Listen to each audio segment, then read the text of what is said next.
We have access to an immense amount of information to use for our actions, but we have become the primary generators of that information, be it intentionally by choosing to share information or unintentionally when we make information freely available through technological automatism of which we know little about.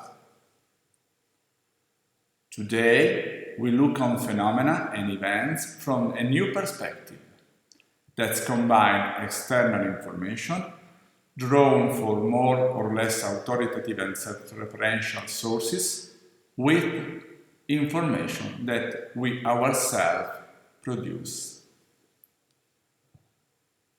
We can be attempting to interpret this phenomenon as a sign of democratization of information, as a substantial growing achievement of an ideal concept of freedom that forms one of the founding values of modern Western democracy.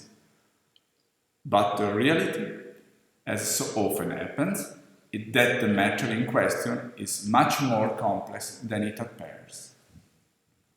So, we will address the issues, trying to understand the opportunities but also the risks arising from the suddenly changing society. Two issues: confirmation bias, echo chambers. The first, the human mind seeks confirmations.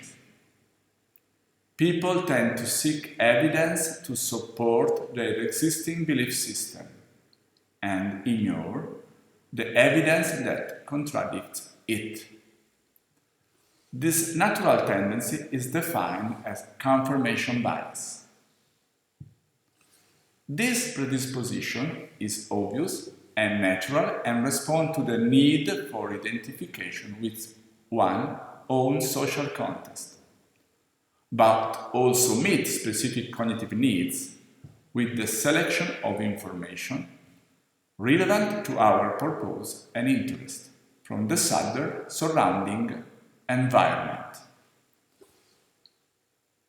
However, its mechanism exposed to undesirable side effects, which have found a remarkable fertile ground in the advent of digital technological processes. The second issue, the echo chambers. The phenomenon of echo chambers is perhaps the most effective example in showing how confirmation bias has found in a digital terrain its ideal ecological setting. When inside an echo chamber, an individual finds himself projected in a context in which his system of beliefs and values is never brought into question, but is constantly reinforced. The phenomenon is immediately evident on the web, and especially on social media networks, where we find ourselves constantly surrounded by a system of mirrors that confirm our opinions, supported by people who share our interests and our reading of the facts. This dynamic feedback on itself to the point of generating closed circuits that are perfectly immune from the healthy exercise of doubt and criticism. Perimeters of information are shielded by walls that echo and fuel with surprising effectiveness fake news of all kinds, while protecting such news from the sort of checks that can help assess its truth. We make our decisions and put them into practice on the basis of an unclearly cut combination about what we thought and what we have then been told. We believe our ideas to be original or that we have formed a personal idea, but in practice we develop our thoughts in self-consistent, self-confirming context that shun and really exposure and confrontation with different positions. After all, it will be difficult to really confront our position in a reality of information overload produced by the whatness and the information available.